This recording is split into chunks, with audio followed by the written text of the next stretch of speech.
What is going on, everybody? Welcome back to another Monday night live stream. Tonight I'm going to be cleaning reptiles and answering your questions as usual. And so hopefully we'll get into some good conversations. Check out the merch once again. This is the raspberry. For anybody who's interested in the t-shirts that we now have, this is raspberry. It's actually called Heather Raspberry.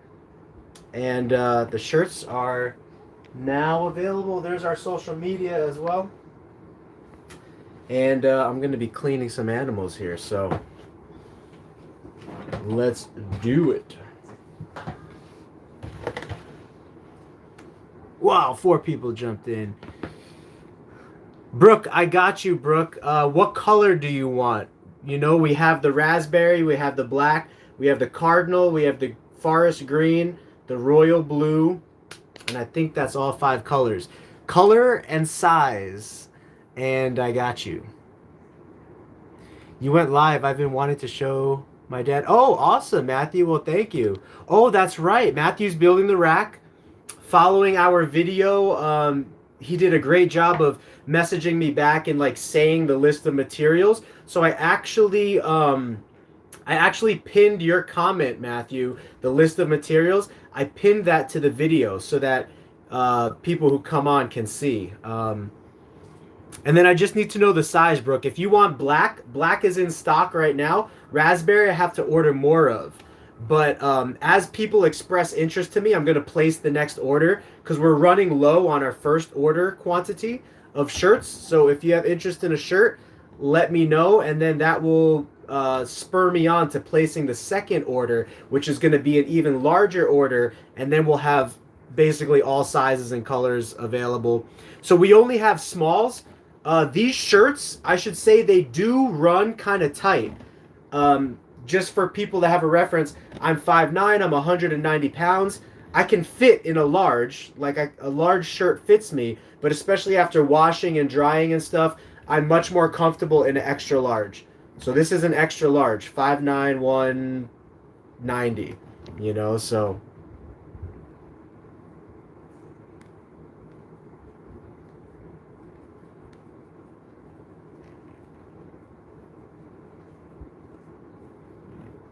So yeah, Jay, if you want in the chat, Jay, so Jay, one of our faithful followers and friends over here, he has been having some health issues with his wife's mom that has lung cancer, and so he has a GoFundMe going on.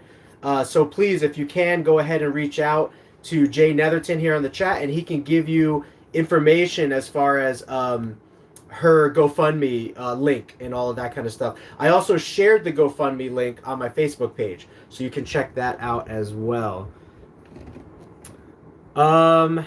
Maybe not right now, Brooke.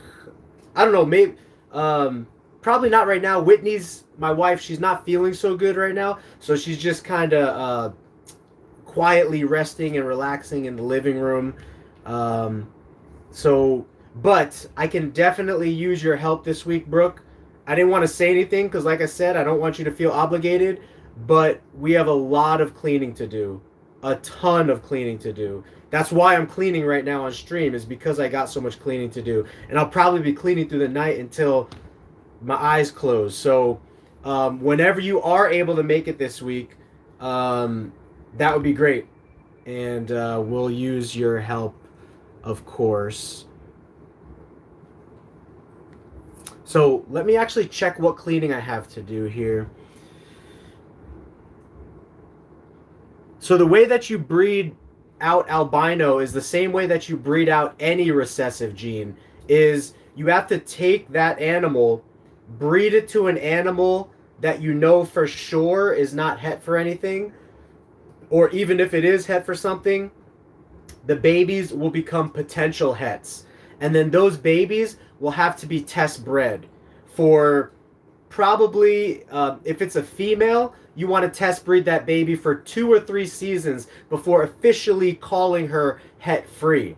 So let's say hypothetically you have a tangerine Tremper albino, and then you have a, let's just say it's a regular leopard gecko that's not het for anything. When you breed this Tremper albino to this female here, half the baby, I mean, all of the babies are going to be het for albino 100%. And then you'll take one of those babies that are het 100% and you'll breed it again to another, to the same female or a different female that you know is not het for anything, or very low percentage het for something. Now the babies will be 50% chance het. Only half the babies will be het for albino. Each one of those babies that are potentially het for albino, I would breed those to a visual albino. That way you have a 50% chance of the babies coming out albino, and you do that for 2 or 3 years in a row, and you can start to identify the babies that are het and they are producing albinos in their lineage, and the babies that are not het and not producing albinos. So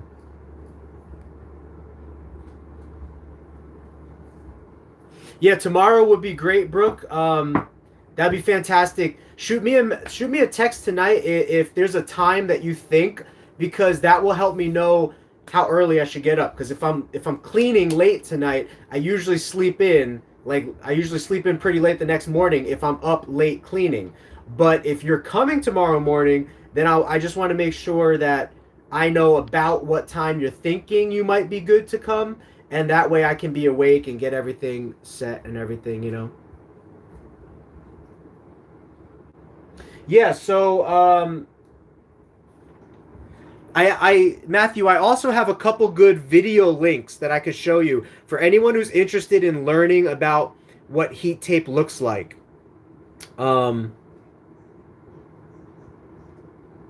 What heat tape looks like on the rack. So there's basically 2 ways to set up the heat tape.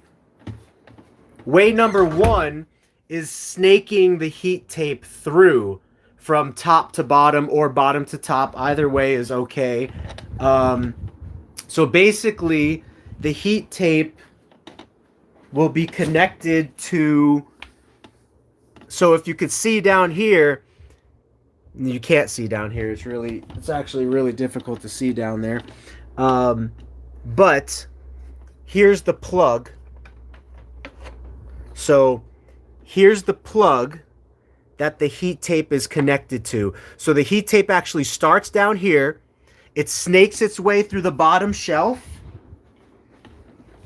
and then loops its way up to the second shelf. And then it snakes its way through this whole shelf and then loops its way up right there through that. And then snakes its way through this shelf and then loops its way up here. And it does that all the way to the top of the rack. Now, you do have to be careful with heat tape because heat tape is exposed electronics, exposed electrical current.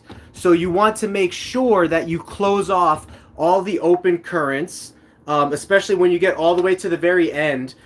So it really requires you to watch an actual video on heat tape and like watching it get set up. So I have links to other people's videos that I think are beneficial for you, but that's the basic setup. Is the tape just snakes its way from the bottom to the top, and then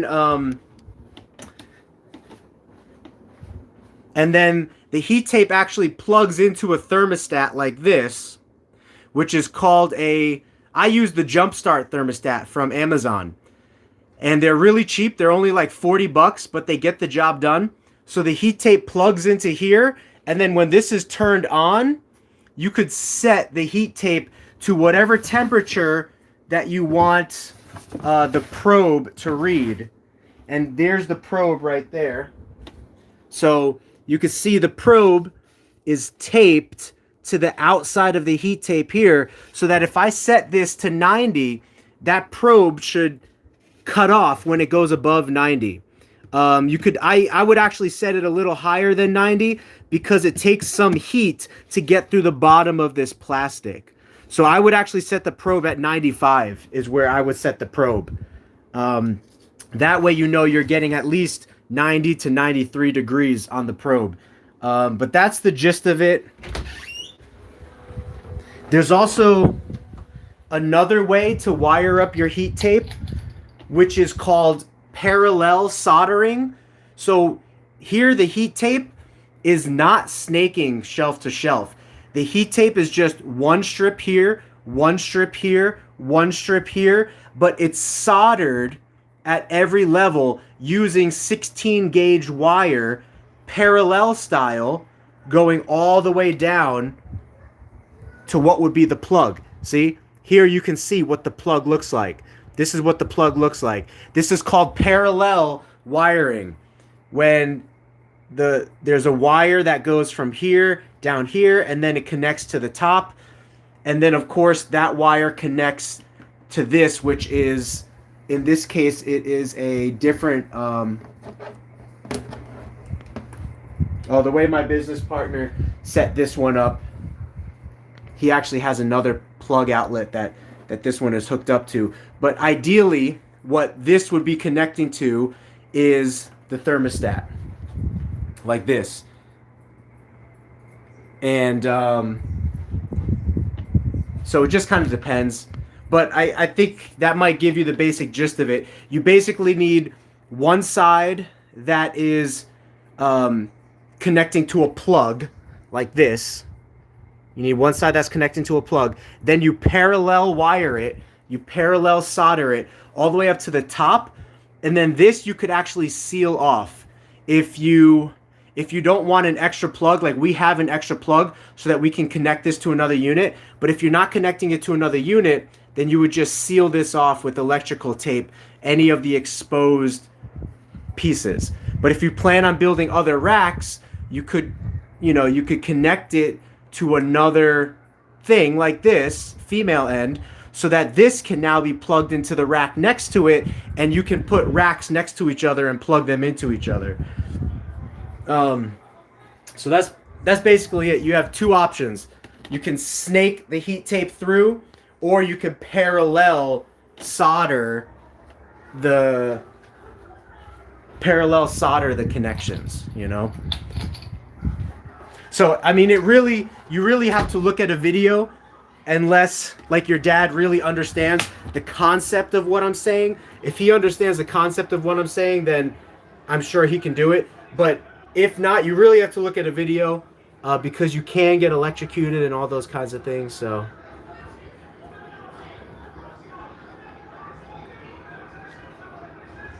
Yeah, we don't use heat tape here anymore because everything is just temperature controlled in this room, but we used to. What's up, Brittany? Good to see you. Brittany's got some heat tape coming.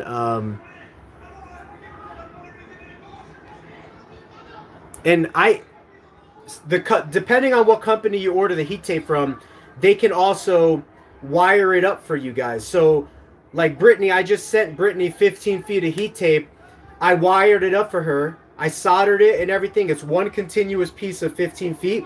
So I soldered a plug to it, sealed off that end so no one's going to get electrocuted, and then sealed off the other end. And now she has a continuous strip of heat for 15 feet. So depending on who you get it from, they could also do that for you. Yeah, I actually just saw somebody selling armadillo lizards. They look super cool. I asked the person, I said, hey, where did you get these from? And how much are you selling them for? Because I would love to get a pair of armadillo lizards. Shoot.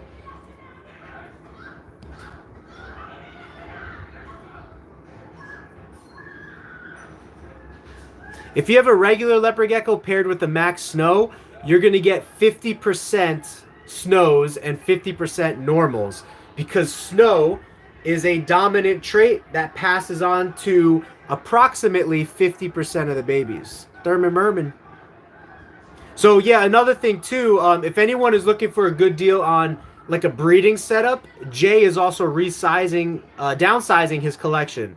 So Jay, who's been a faithful friend and follower of ours here for many months now, he has the GoFundMe for his mother-in-law's cancer. If you guys are feeling up to help with that, or you can also help by buying some geckos from him and some equipment. So as he said in the chat here, you can reach out to him. He's got a lot of adult geckos for breeding, as well as breeding equipment that he is downsizing.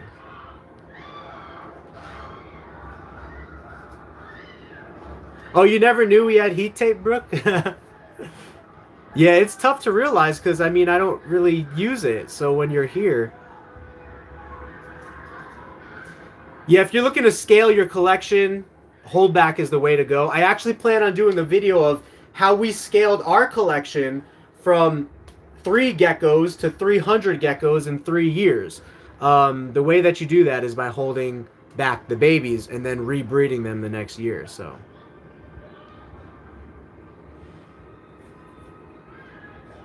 That's great, Jay. I love whenever anyone starts a gecko channel and a gecko account at Harris Geckos underscore and am. Oh, at Harris Geckos underscore, and that's his channel. So go check his channel out, support each other. That's how we grow in this hobby.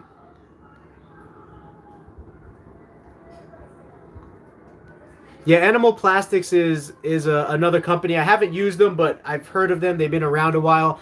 Another thing you can do is you could go to Home Depot or Target or Walmart and you could buy one of those iron like garage racks, like garage storage unit racks. They come in plastic, they come in wood, and they come in metal. And you could just um, snake a long piece of heat tape through that whole rack, and then you'll just need to put the lids on the plastic tubs because there is no roof necessarily, so the geckos can get out. But if you put a lid on there, it creates a perfect racking system for the beginner hobbyist. So. Oh, nice. So yeah, you'll have to let me know how the babies go, Brittany.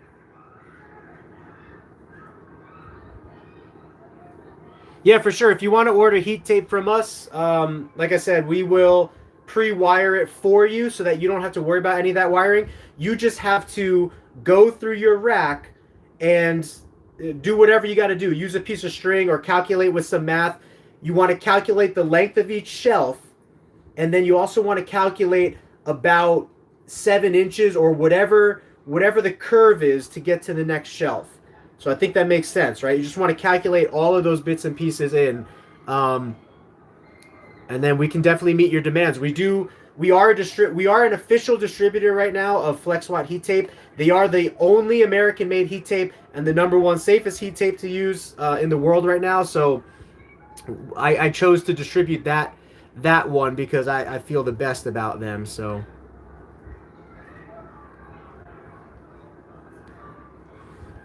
And then Jay, if you get a chance, Mystic Exotics is asking how to reach you.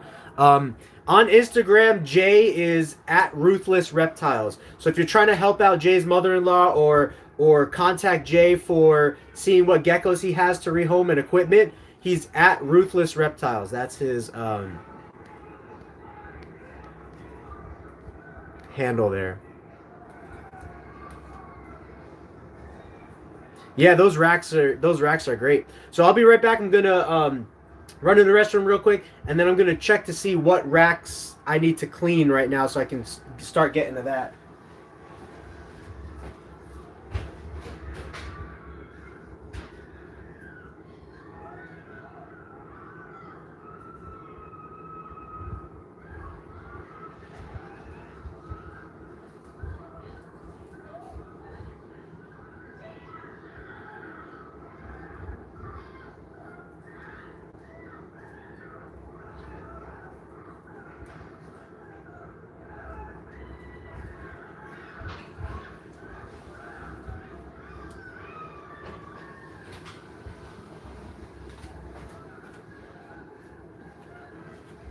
All right, so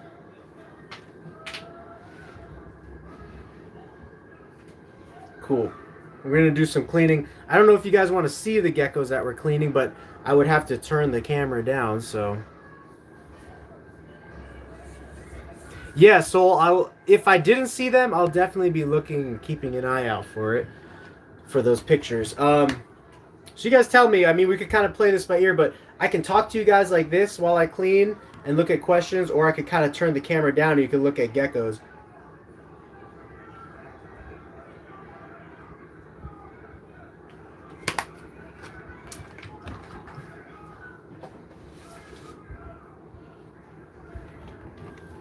let's look at geckos. And I'll try to do both as much as I can, but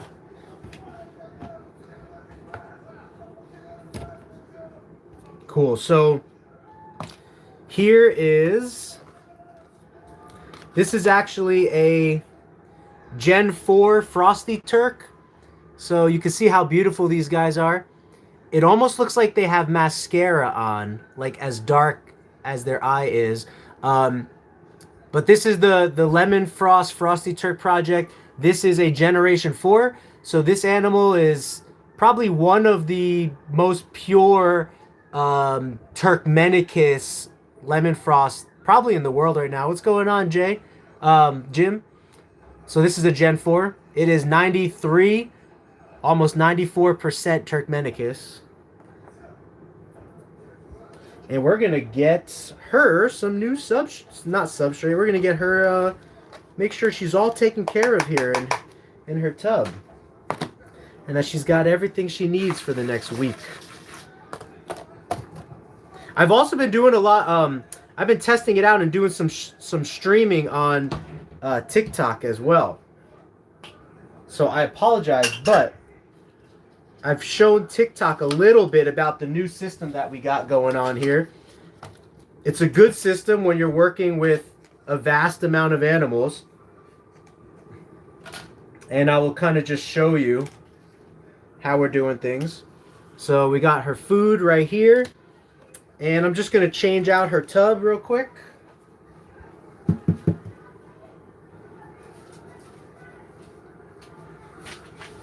And her tub is not super dirty, so I'm just going to put a new one in there, just like that.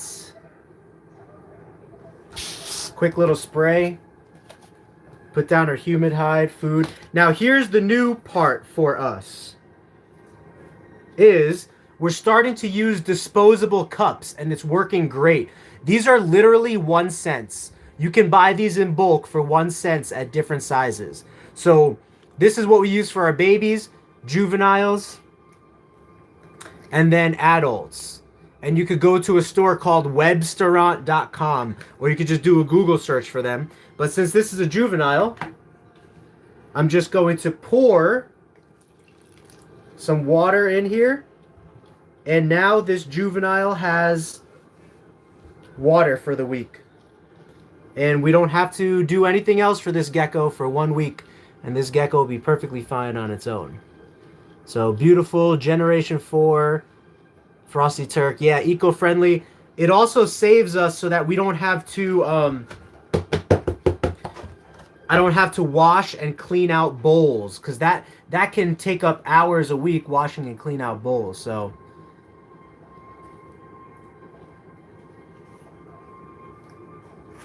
So babies is going to be ½ an ounce. These are called 0.5 ounce.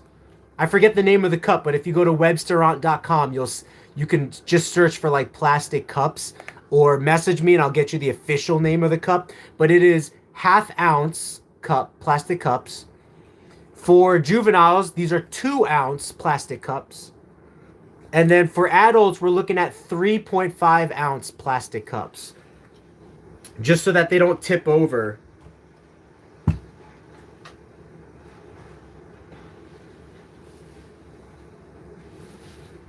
All right, we got some pure fasciolatuses here.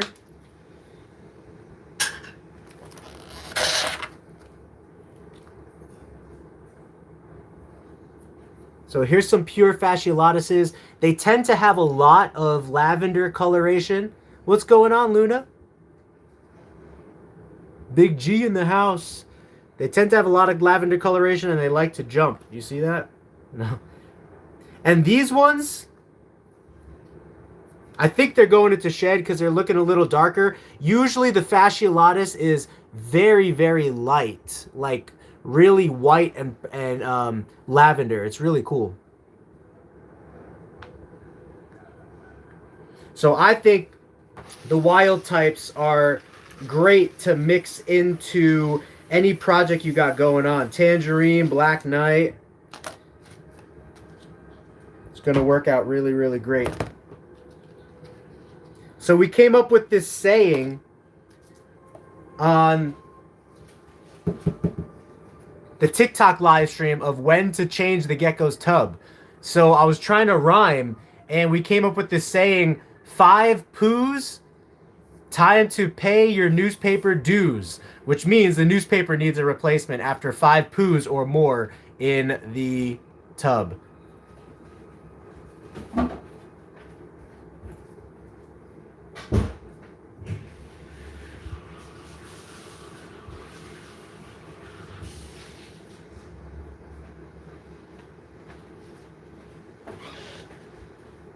So, newspaper dues are due. The doo-doos are due. We'll put some new newspaper in here. Hit it with some water for some stickiness real quick. Give them some fresh food.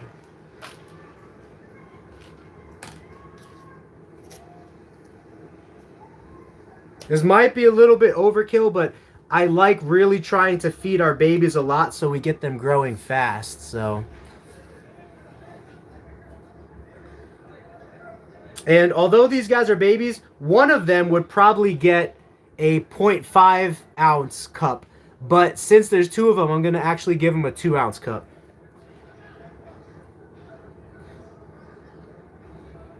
And so, you just pour some water for them. That is it. These guys are now good for a week. Let's take a look at them on the way out again. These are pure fasciolatus, so they're characterized by really light blacks that have a lavender effect with a really pale yellow background with high white.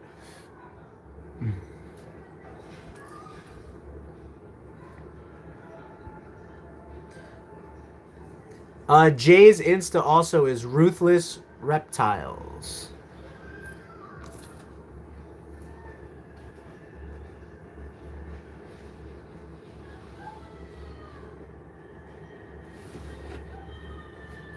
All right, here's a couple bold juvies growing out. I'm pretty sure these guys are for sale, or at least one or both of these guys are for sale on the website.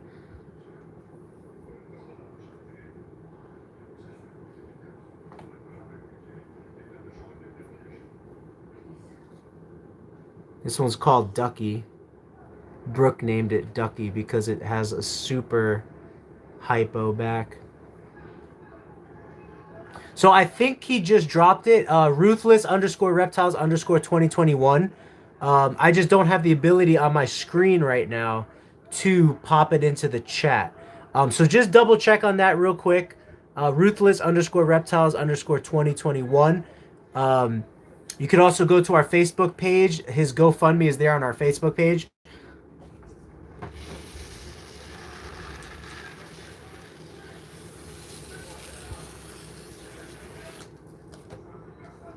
Or you could also message me off of, like, after the live stream if you weren't able to find him, and I can help get you guys connected. All right, these guys' tub is actually not that dirty, so we're just gonna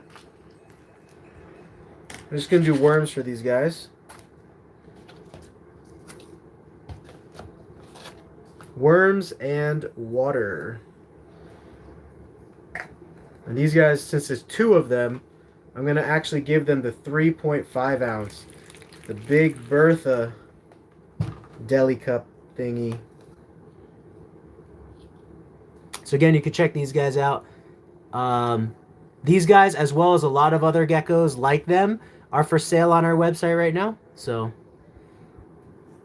and anyone who's watching gets a 10% off live stream discount. I've decided to always do that. If you're watching on the live stream, we get you a 10% off live stream discount.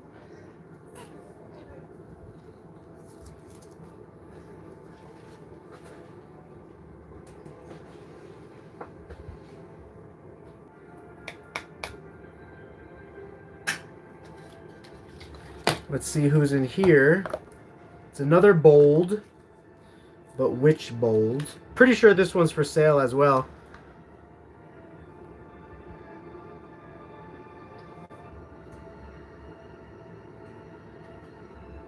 You don't want to fill up the bowl too much. I would say fill it up.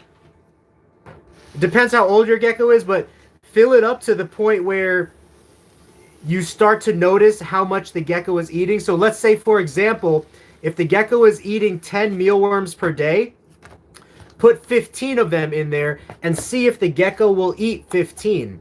If the gecko consistently does not finish all 15, then just stay at the 10 marker.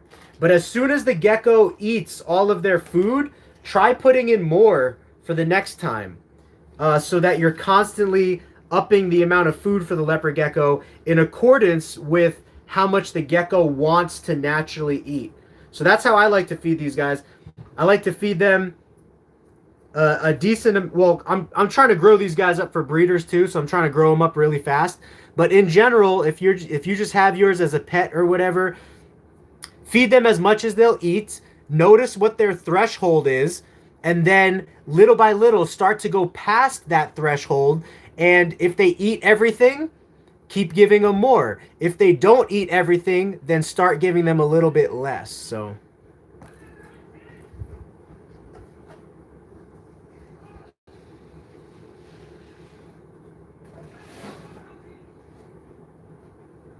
I know this guy's for sale. This is a little bit on the skinny side, but this is one of our tangerines for sale on our website. So kind of keeping an eye on this guy. Poops look normal. They're not runny or anything like that. The gecko is a little bit skinnier than normal, or than like maybe other geckos at his size or at her size. So normally geckos that, you know, might be a little bit skinnier or maybe have some kind of deformity or something, I usually always reduce the price on those. So since this girl is just seeming to be skinny, you know, if somebody wanted her, then we'd probably just like heavily reduce the price for her. But I think she's listed at like 200 right now or something.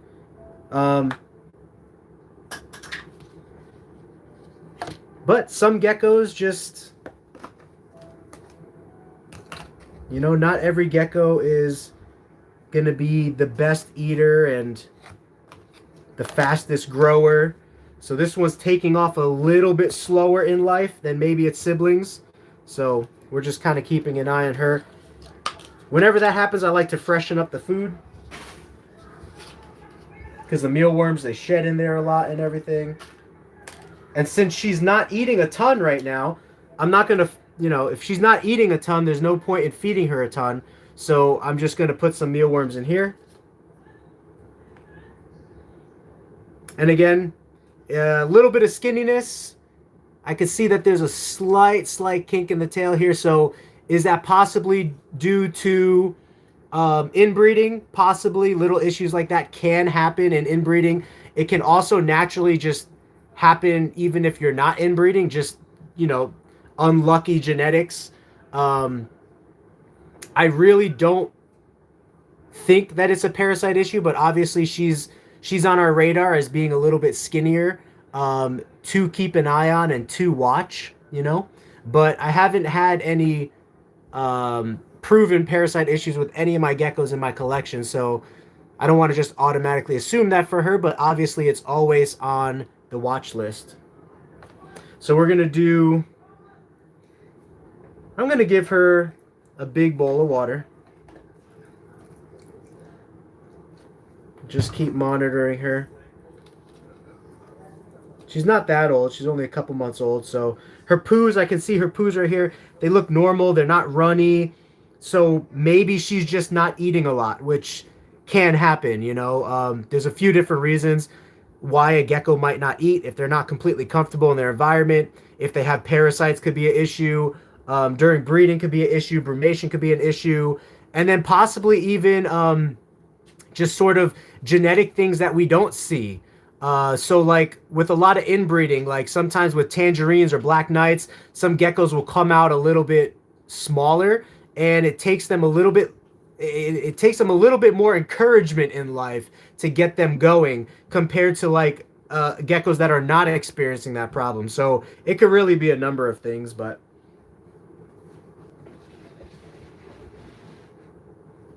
Just in case, I always like to wash my hands after handling one of our special needs, like concernless geckos. So.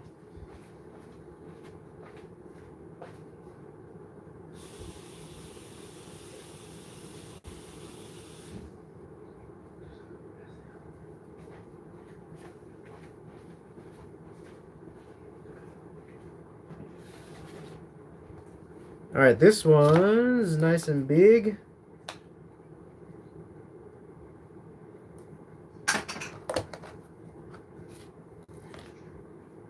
Oh, this one I know is for sale, for sure. This is a snow Tremper albino. So pretty cool gecko. You could tell that it's snow because of the lighter appearance of it compared to a normal Tremper albino. So some people are trying to make red leopard geckos right now. I've never actually seen in person a red leopard gecko. Online, I've seen some reddish colored leopard geckos. But online is tough because camera angles and editing and filters and all that kind of stuff, you don't really know if the animal in the picture looks exactly that same way in person. But in leopard geckos, orange, like tangerine orange, is very accomplishable, and even kind of like a fiery orange, which is a reddish orange. But I've never seen a gecko that's actually like just red, like pure red. So that is what a lot of breeders are trying to work towards, but I don't think we have it yet. Oh yeah, we are selling Tegus now, Crescent. So yeah, if you're interested, we do have some Tegus that are beginning to get listed for sale. I could always like meet you in person and you could choose one, or we can video chat and you can choose one. That's something that I'm doing with customers right now too. If you have like an interest in any of our animals and you want to see a couple different of them on video, I can video chat with you as well. I know Luna does that too, so.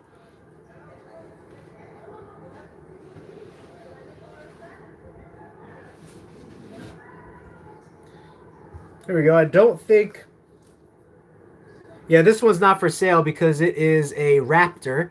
So it's Tangerine, Eclipse, Tremper. So we're keeping this one to put into the breeding project because Eclipse washes out the orange color in leopard geckos, and it makes the color a lighter orange instead of a darker orange. So we need to selectively hold back as many tangerine raptors as possible so that we can get more and more and more orange, hopefully getting closer and closer to what normal tangerines look like. But that just takes time and selective breeding. So right now I'm really holding back. Like almost any of my tangerine raptors, I'm holding back. So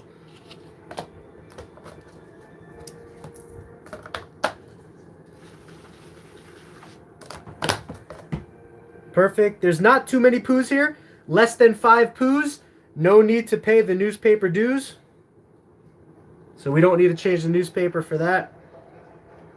We're going to be seeing this gecko in another week, and I'm sure by then there will be more than 5 poos, and we will change the newspaper dues. So, actually this gecko is almost adult size, but I'll just leave it with the little 2 ounce in there since I already put it in there.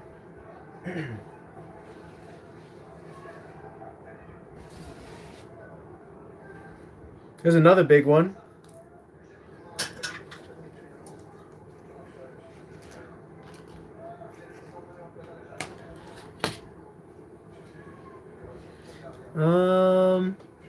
Let's see how many poos. How many poos you got in here? So this is another tangerine of ours. I don't know if this one particularly is for sale, but we do have a bunch of tangerines for sale on our website right now. Pretty good pricing for our tangerines, and like I said, if you are watching the live stream, you get an extra bonus 10% off any animal.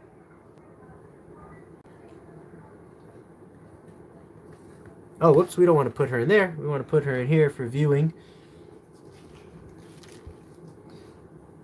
And not too many poos, so we're not going to change the newspaper on her.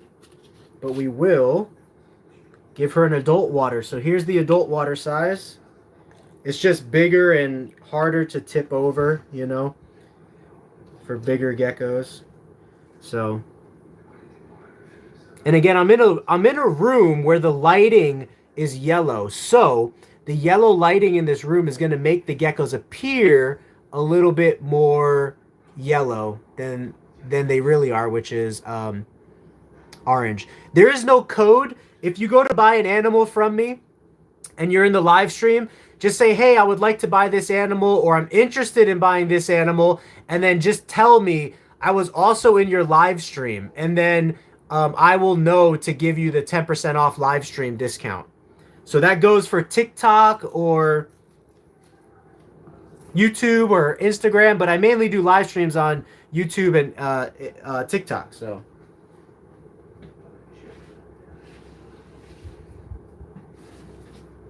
TikTok is a pretty cool platform. It's pretty interesting how the platform is blowing up. And I did a live stream the other night on TikTok, and at the end of the live stream, it tells you how many people stopped by. And I was on the live stream for 3 hours, just kind of cleaning and just kind of promoting our business over here because I don't get on TikTok too much.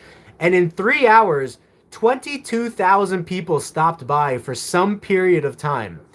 And the amount of viewers that we had at one point was over 100 currently watching the video, watching the live stream. And I only have like 2,000 followers on TikTok. So it's an amazing platform for anyone who is looking to grow a brand and grow a business. It's definitely one of the ways to go for promotion. So here's one of our, I would say that this is in our pinstripe, bold stripe project. So what we're going for in the bold stripe project is very thin, straight connected lines. But this animal would make a great breeding partner for a mate that has like the perfect lines we're looking for, because bold stripe does not take much. If you have one parent that is bold stripe, some of the babies, I've even had babies come out fairly bold striped from only one of the parents having bold stripes. It's pretty crazy. So this gecko is by itself and not too many poos, so we're not going to do the newspaper dues. We will give a new water bowl though, in the adult size.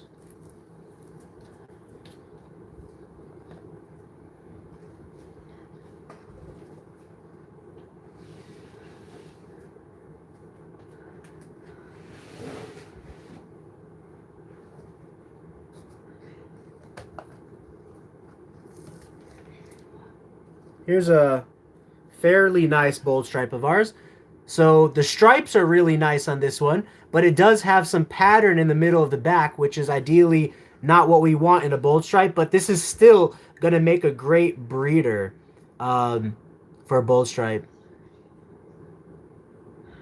And most of our bold stripes are bright, bright yellow. I think that last one I showed, I think it was in shed. So it did look a little bit darker.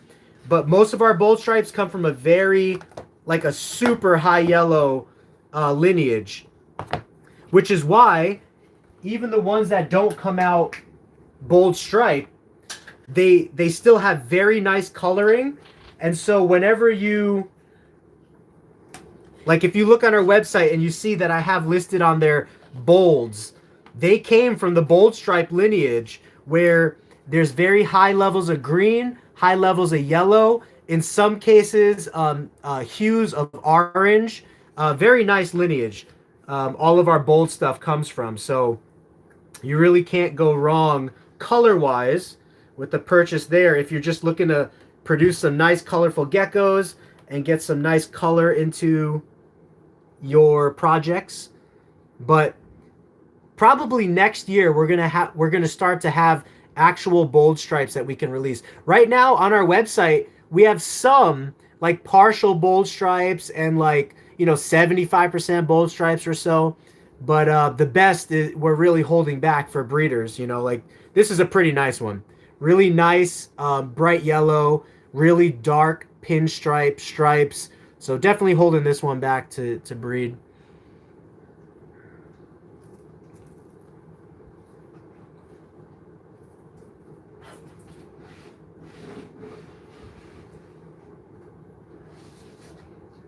This is here's a fasciolatus a little bit more grown up, and you can see it just has a really, really like purplish white head, purplish white, like really lavender like pattern. The fasciolatus is just a beautiful animal. This is the animal natural. This animal is probably 2 to 3 months old, and it just looks like this naturally. This is what the fasciolatus look like.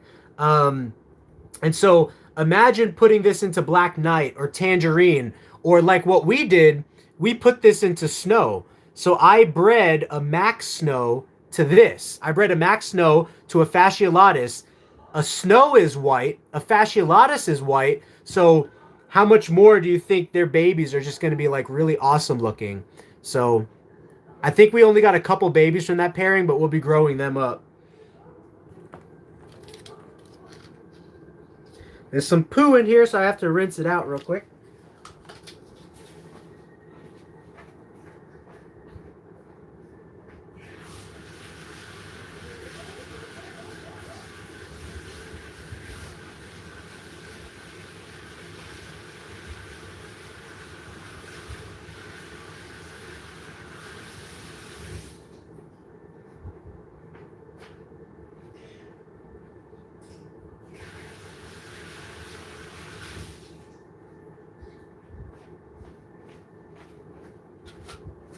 Now, ideally, if we could get...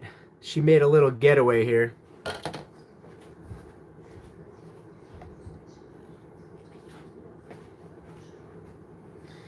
Ideally, if we could get a dispensable feeder dish, that would be great. So anytime an animal like poos or pees in it, we could just throw it away. But right now, I don't really know anything good enough like that, because these bowls, even though they're dispensable, it's too light. The animal will, the gecko will tip this over and spill the worms all over the tub. So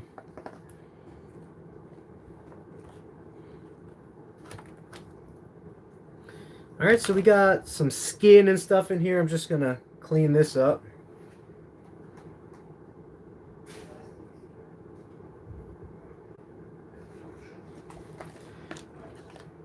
So if the human hide is ever too compacted, I like it to be aerated a little bit for the soil to be able to like get some oxygen in it and stuff. So I always mix that around a little, give it another little spray. Oh, we hit 31 people. That's pretty high for some of our best numbers on a YouTube live stream. I think that's right up with the top of our list. Normally we do pretty good.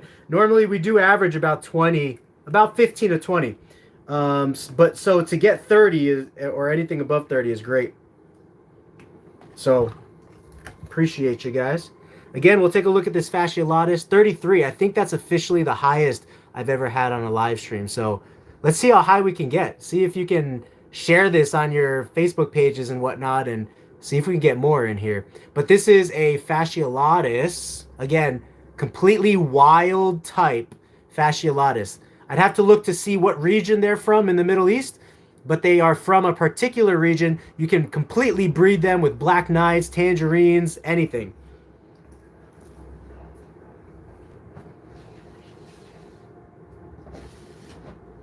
Let's see who's in here. So here's another one of our bold project geckos. So it's not a bold stripe, but it is it does have bold parents. And I'm pretty sure this one's for sale. Looking at it, let me see. Yes, this one's pretty nice. I think it might be going into shed soon.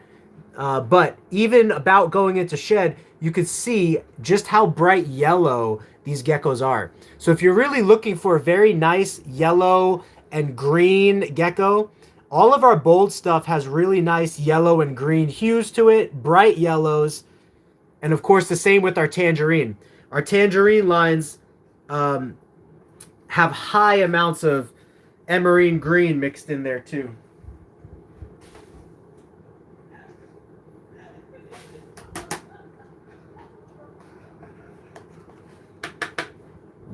Now, if they poo and a little bit of it is like on the side right there, I normally just take a little piece of paper towel. So off to the side, I normally have a few pieces of paper towel that I just rip into smaller pieces. Spray and wipe. Sort of like a baby wipe, but for lizards. If I don't want to just like, if there's only like one little spot that's kind of poopy. That's it. See? Now we'll spray this. It'll go back to being a humid hide. The tub is pretty clean, so we don't need to actually change anything there. Food is good. Adult water.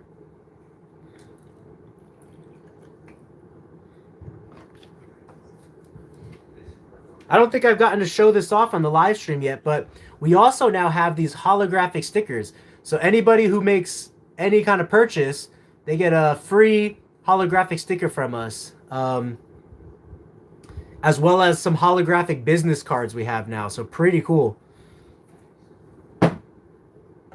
So again, if you're looking for our available geckos, we have a lot similar to this on our website. We have some Tremper albinos, snow Tremper albinos.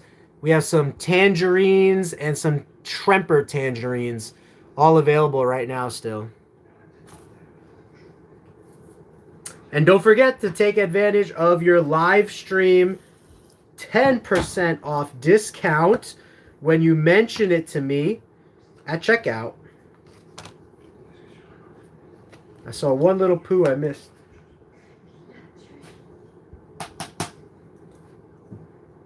And that's on top of our great pricing already. I don't like to mention it too much. Well, maybe I do, but I just kind of price things like as fair and as nice as I think that I can price them. But I think we have some pretty good competitive pricing in the market here.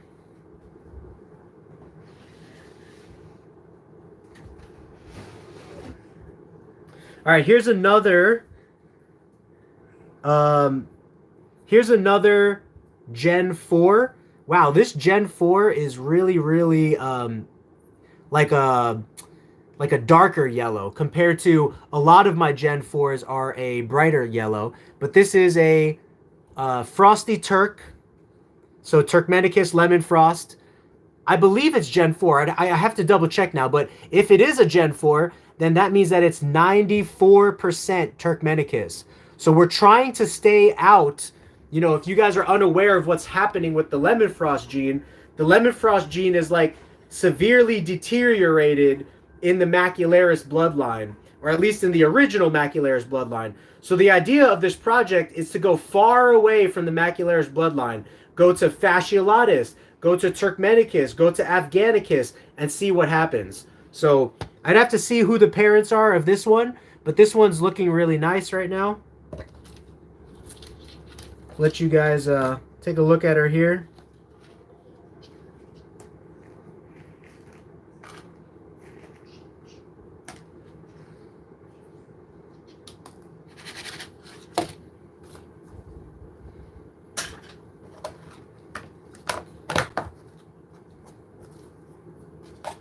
And I'm actually probably going to start making some of these guys available upon request. So like if you really want to get into the project, I need to talk to you about the project number one and kind of explain to you what it is, the ups and the downs of the project.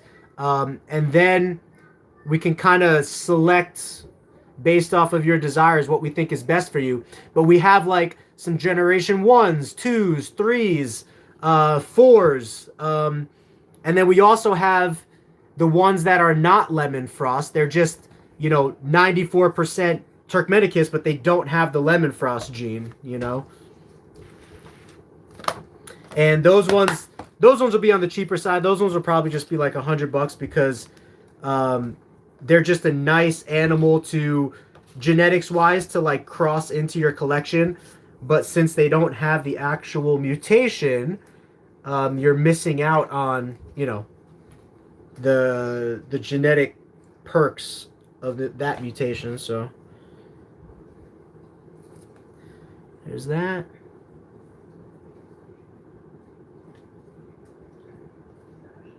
Yeah, if you're trying to distinguish a male from a female leopard gecko, just do a Google search, male versus female leopard gecko. There's a great couple of pictures when you first search. You'll know in 2 seconds whether yours is a male or a female. Well, I shouldn't say 2 seconds, but once you know what to look for, it's really, really simple. Now, here's what I mean by the lighter Gen 4s. So here is another Gen 4 that is kind of like a ghost. I've just been nicknaming them like Ghost. What have I been nicknaming them? Ghost Frost or something. And you can see just how like pale this animal is. This is a Gen 4 Frosty Turk. But it's the ghost rendition of that.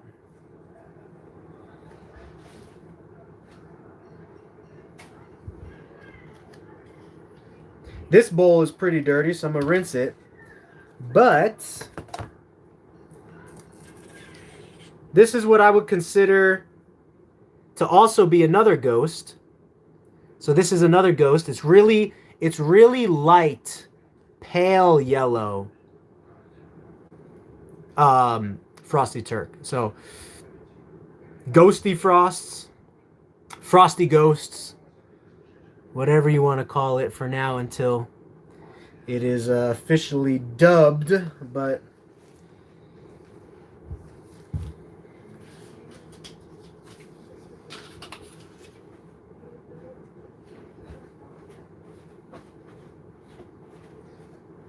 they have a little bit of poo here, so I'm actually going to rinse off their stuff.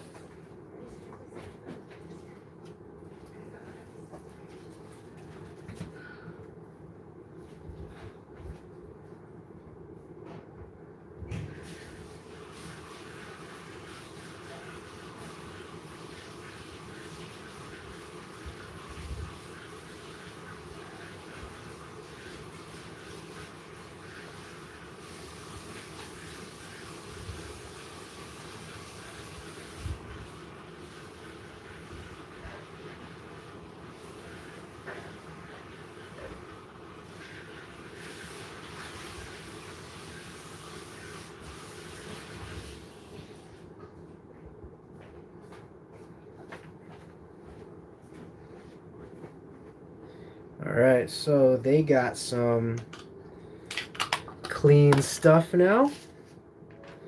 They're still an okay size, so I'm going to leave them together for probably another month or so and then separate. Maybe three to 4 weeks and then separate.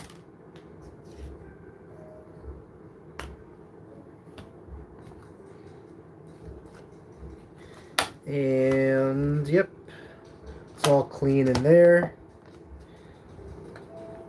They are big, and there's 2 of them, so I'm actually going to give them an adult-sized water bowl, though.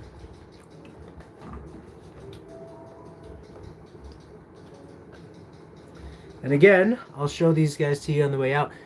Gen 4 Ghosty Frosty Ghost. So 94% Turkmenicus, Lemon Frost. This one's even more ghost-like. 94% Turkmenicus, Lemon Frost.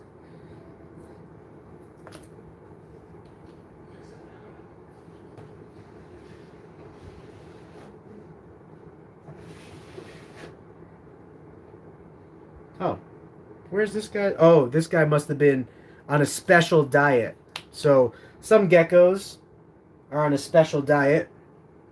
If they're small or they're just not growing well, I will just sprinkle worms on the floor.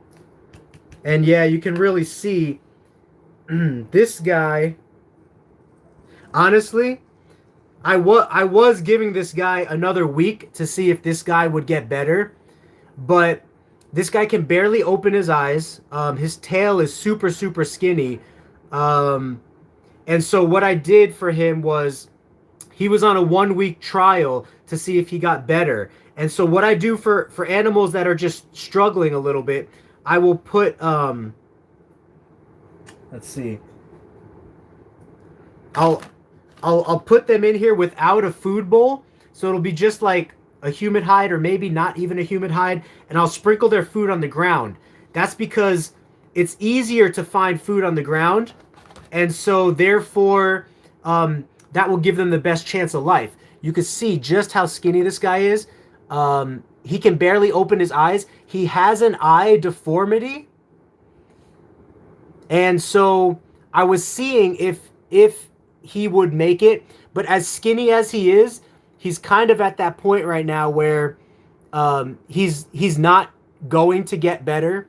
So he's actually going, just given everything that's going on with this guy, as skinny as he is, I know that he's basically destined for a slow death right now. So instead of him dying slowly and continuing to starve himself, I've already given him a couple weeks to come around and all that kind of stuff, plus his eye deformities and everything.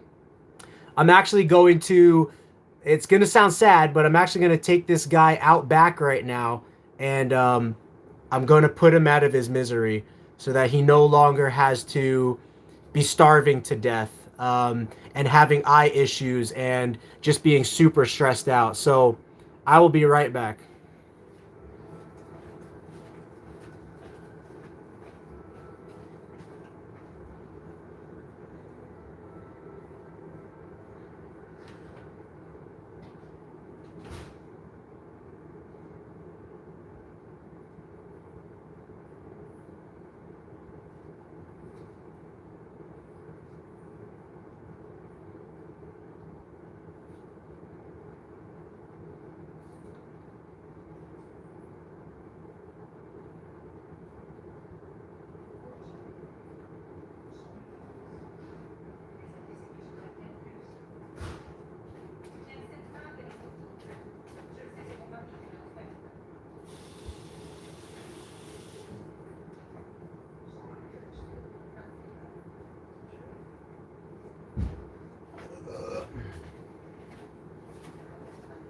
Now, I don't think that this guy had any parasite issues or anything like that. I just think that he unfortunately suffered from what appears to be weak genetics. You know, some geckos are just born with, like, I kid you not, some geckos are just born weaker and they die right out of the egg, or they die a couple weeks later. Unfortunately, this guy, I've had him around now for quite some time. I would have to check on the age of this gecko, but I'm pretty sure that this gecko is at least 2 months old, at least. And you can see how small it was at 2 months old. It just never grew. So he's been around for a while. He was kind of on his last string of life this last week. Was one more chance to see if he could survive and make it, which is the worms on the floor. The worms on the floor is the best for small black knights, tangerines that are kind of inbred and stunted a little bit. You know, when I run into those issues for those kinds of geckos, eating off the floor is like the best thing for them. So or just weak genetic geckos. Unfortunately, this guy just didn't make it. So I can actually mark in the computer. I have to mark in the computer that he died. So Fasciolatus F9, and then I can tell you guys exactly how old this gecko was. So I like marking all the geckos that don't make it, because then at the end of the season I can go over and look to see if there was any underlying factors, you know, any particular bloodlines that are weaker than other bloodlines.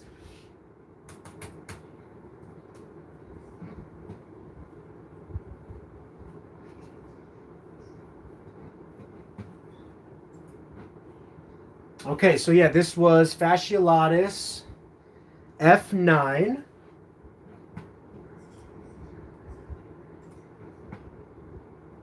Yeah, so guys, that gecko I just showed you, that gecko was born June 5th. So what is today?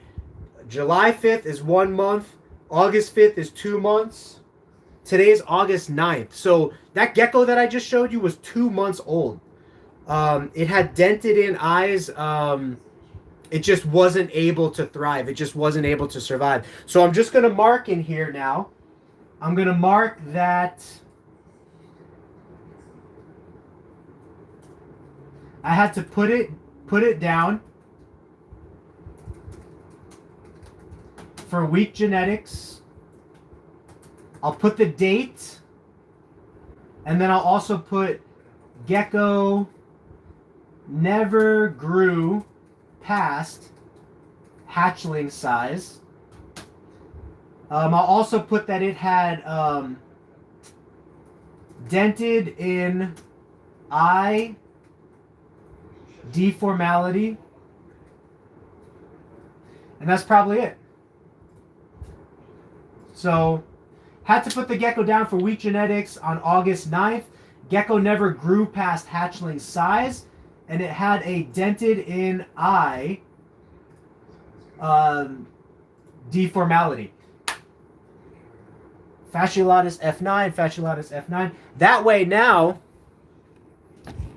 if I have any other babies from this parents or this lineage that experience the same thing, I could start to put 2 and 2 together and be like, okay, this lineage is producing genetically deformed geckos consistently, right? It's all about consistency. So, and I know it's really, it's really sad and terrible. I'm kind of, honestly, I'm getting used to it by now because as a breeder, you just run into cases like this, and I don't know if it ever gets easier, but I guess you get more used to what needs to happen. Instead of letting the animal slowly die on its own, there are certain animals that you could give up to a certain extent and then be like, okay, this animal is just not going to make it. So, yeah, I'm going to actually put this in the to be washed area.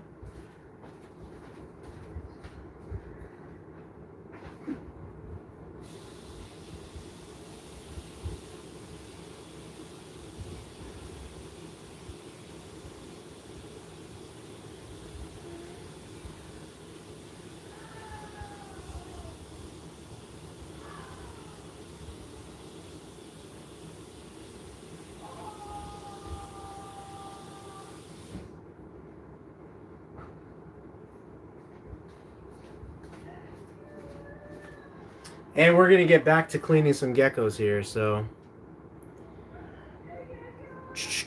So, you want to see a cool looking gecko?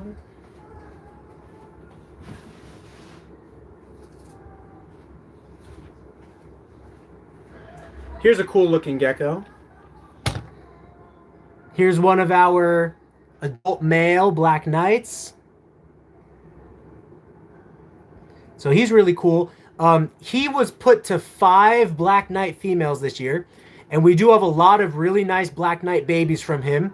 We all incubated the babies to be female, except one. One of the babies was incubated to be male, and that was a baby that was from this guy breeding to our darkest female. She produced 1 baby this year because it was her first year breeding, and hopefully he produces a son that's even darker than him.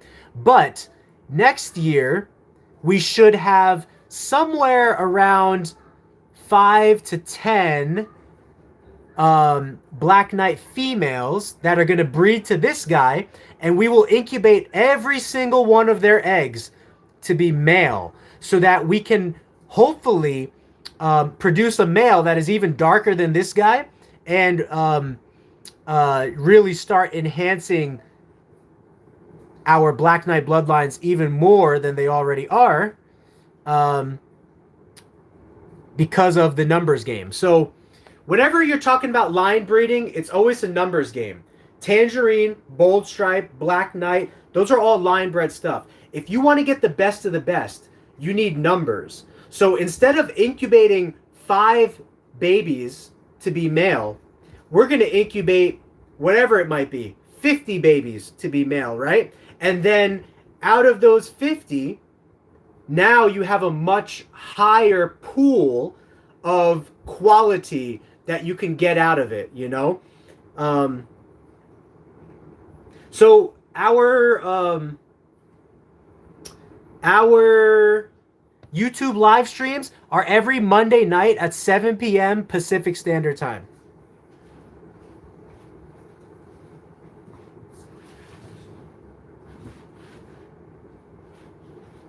I've also been popping on TikTok while I'm cleaning at like sometimes even 2 o'clock in the morning. TikTok is great. People are on TikTok at 2 o'clock in the morning.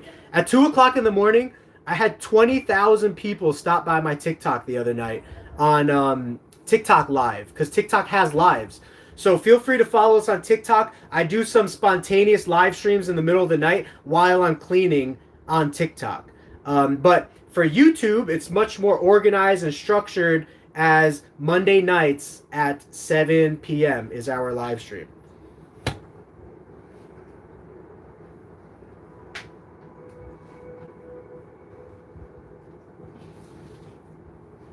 Oh, here's another little one that's struggling. And you can see the way that I set this little one up. This comes from Lemon Frost background as well. And it's not doing so great. It's a little bit more spunky than the other one was, and it has it's slightly bigger, and it does not have the deformed eye issue. So what I do for geckos that are a little bit smaller and troubled in the beginning stages of their life, I'm gonna put a little towel like this. This towel is a moist hide just to hold some moisture in here. So I'll spray this towel down, get it nice and wet for this guy. This will hold moisture.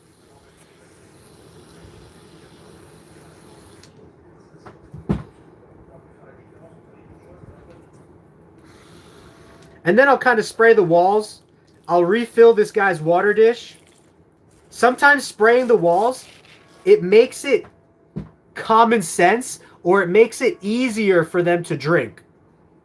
And then in the middle is some dry ground here. That's where I'm going to dump the worms. So I'm going to dump a bunch of worms and more powder.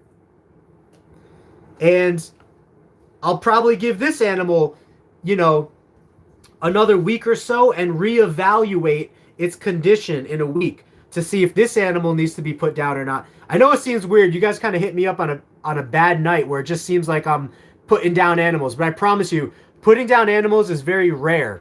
It's not common that I do that. There just happens to be in my collection right now a couple animals, this guy and the last guy that you just saw, a couple animals that are kind of at that threshold of death. But you can see this guy is actually pretty lively, and the Turkmenicus bloodline is known to be very thin and skinny.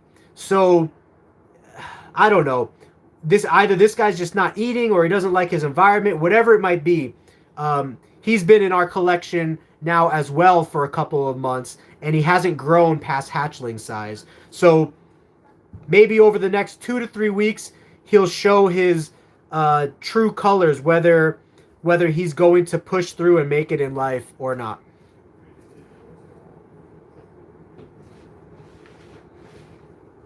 But again, just to be careful, after handling any special needs or concerned gecko, I always wash my hands.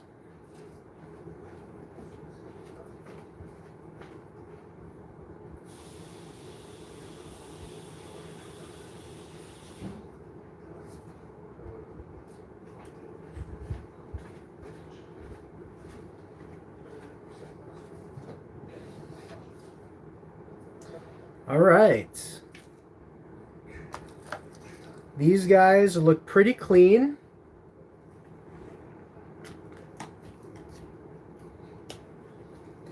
These guys were supposed to be Turkmenicuses, but guess what?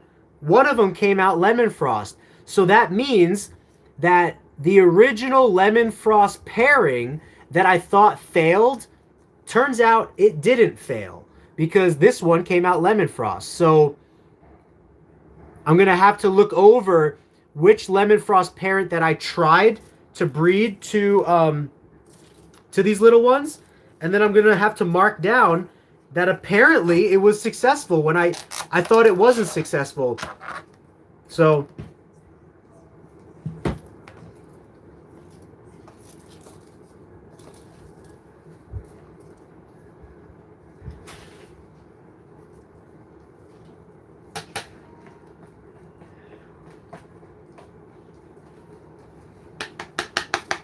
I'm going to give these guys some humid spray.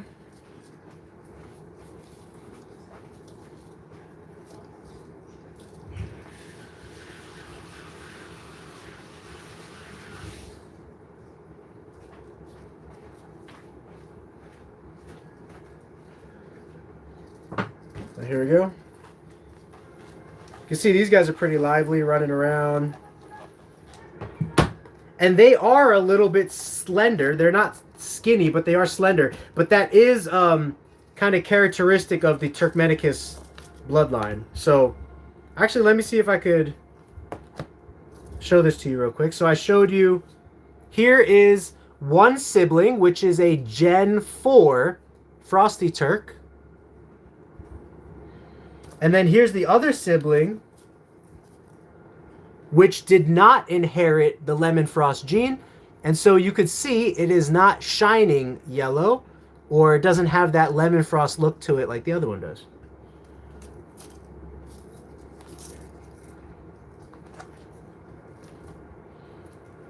But their cage is clean. Their cage is good, so we're just gonna put some more water in here. Sometimes if the geckos are a little smaller or skinnier, I'll spray a little bit of water on their tub, you know, just to encourage more water drinking. Because some geckos benefit from a little bit of encouragement in the water drinking area. You know, they really like drinking off of surfaces versus drinking out of a bowl. So we're going to put these guys back.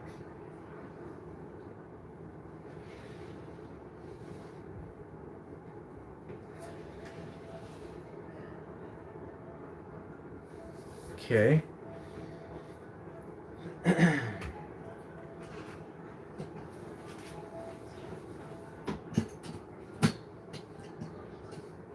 So I will take a couple minute break here to rest my back and probably answer some questions that I missed.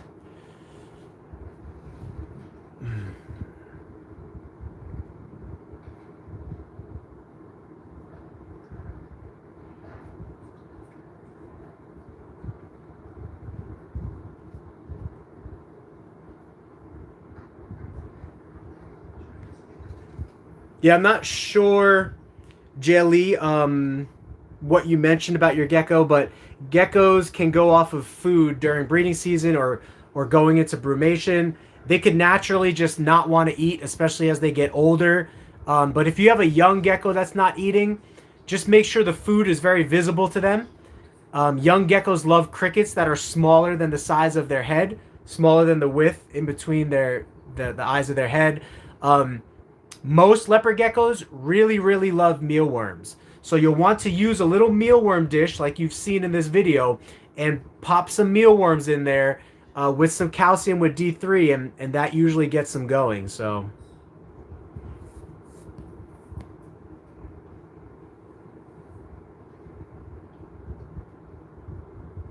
yeah, it's really fun growing a gecko collection. You know, I kind of grew pretty fast this year. And it's nice now because I have geckos to sell to people, but at the same time, I'm really overwhelmed with care to the point where I can't do as many YouTube videos of stuff as I wanted to. So I'm actually in the process of, like, as I sell geckos, I'm only gonna produce up to a certain number until I either move into another facility or I get some like consistent employees for help or something, you know, because I want the collection to be manageable for like just myself and like Whitney and maybe a little bit of like volunteer help that like Brooke's been giving. I don't really want to go to the employee level just yet. But in the future, when I do want to go to the employee level, then I can expand the business and I can have people like just taking care of leopard geckos. Like I'm paying them just to care for the leopard geckos. And I can still make all the videos that I want and do all the live streams and all that kind of stuff. So Quiet, I do have a video. I have a video on almost any leopard gecko topic you could think about. So I have 2 videos on breeding leopard geckos where I take you through step by step and I actually show you the geckos breeding. So go into my playlist or go into my video history and just look for our videos on breeding. There's 2 of them. There's also a full video on incubation. There's a full video on female ovulation, like how to tell if a female is ovulating and ready to breed. And then there's also another video on what stage is my what stage are my eggs in? Are they good? Are they bad? Are they growing? Are they about to hatch? So I have a whole bunch of videos. If you can, please just check through my video history. And if you need any help locating a video, shoot me a comment or send me a message on Instagram or here on YouTube. I'll get back to your message and I will send you the link to any video topic that you're looking for. So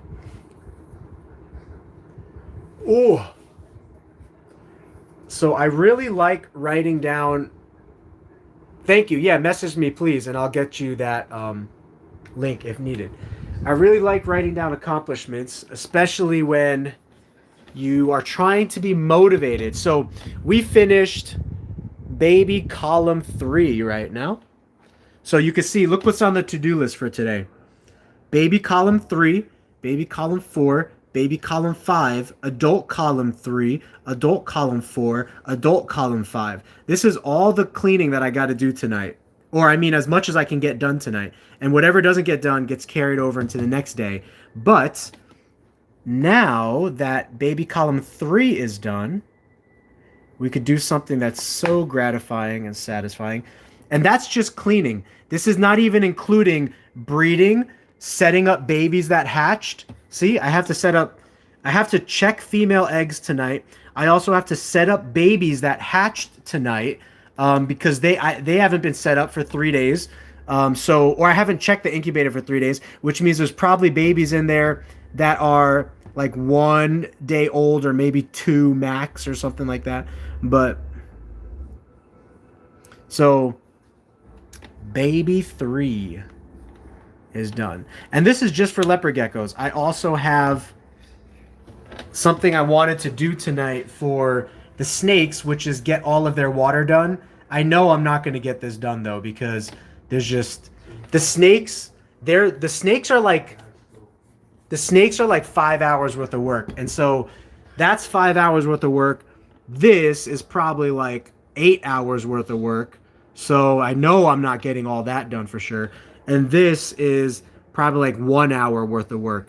So that's 8, 9, and 5, 14. So that's about 14 hours worth of work that I have to do tonight in the next 3 to 4 hours, or maybe even 5 hours.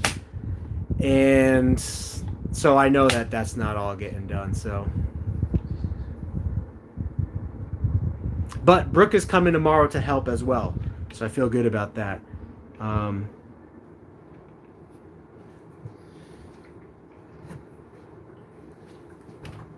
Ugh. I want to show off our holographic stickers again because I'm really excited about these. They're pretty cool.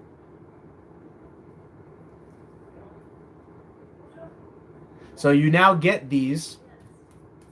You're now going to get a couple of these or something in every package that you order from us. So.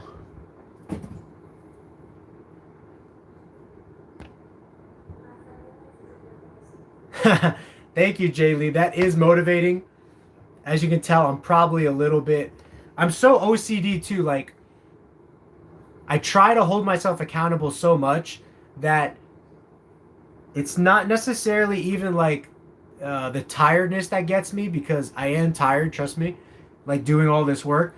But it's the fact that I didn't accomplish something for the animals. Like I'm so OCD about it that I want to make sure the animals get taken care of in a certain time period, and when they get pushed back to the next day, like that really doesn't make me feel good. Even though I know that they're okay. Like I know they're okay, but it just doesn't make me feel good because it didn't fit into the time frame that I wanted that animal to get taken care of, you know? So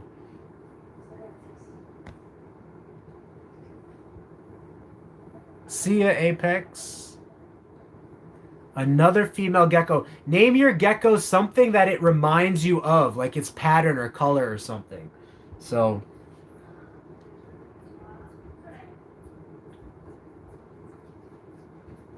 so I just fulfilled a heat tape order for somebody today, and USPS quoted me at 2 days.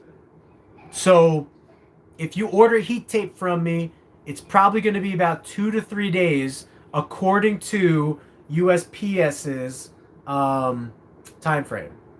Yeah, what's up, Brenda? Long time no see. Is it possible by line breeding to produce a gecko with all black head and a clean body? Thinking of line breeding one and naming it Ninja. That would be cool. I'll let me first start off by saying that almost anything is possible.